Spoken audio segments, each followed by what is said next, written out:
Michael Maher, aujourd'hui, la région Rhône-Alpes organise son assemblée plénière. Le président a présenté un texte sur la laïcité. Pour vous et pour votre association, Les Racines de demain, la laïcité, qu'est-ce que c'est? Alors la laïcité, c'est une chance. C'est une chance en France d'avoir ce cadre, cette valeur extrêmement forte dans la société qui nous permet de comprendre, d'apprendre, qui nous permet d'aller à la rencontre de l'autre et qui nous permet de vivre dans un environnement qui est sain, avec un cadre et des règles qui nous permettent d'évoluer sereinement en France avec une liberté d'expression, une liberté de penser, une liberté de croire ou de ne pas croire, une liberté de pratiquer ou de ne pas pratiquer, et dans un cadre le plus bienveillant possible. En tout cas, c'est ce qu'on rappelle, nous, dans l'association.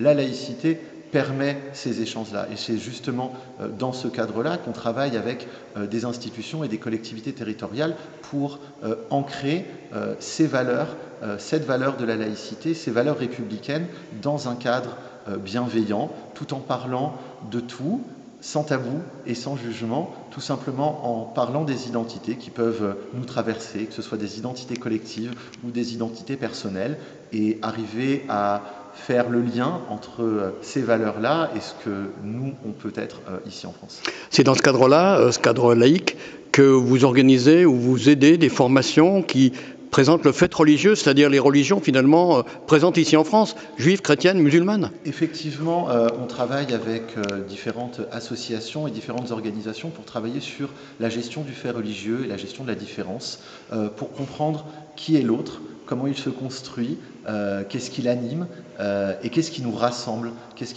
et comment on parle de ces choses-là. Parfois, c'est des choses qui sont compliquées, qui nous touchent personnellement au plus profond de nous.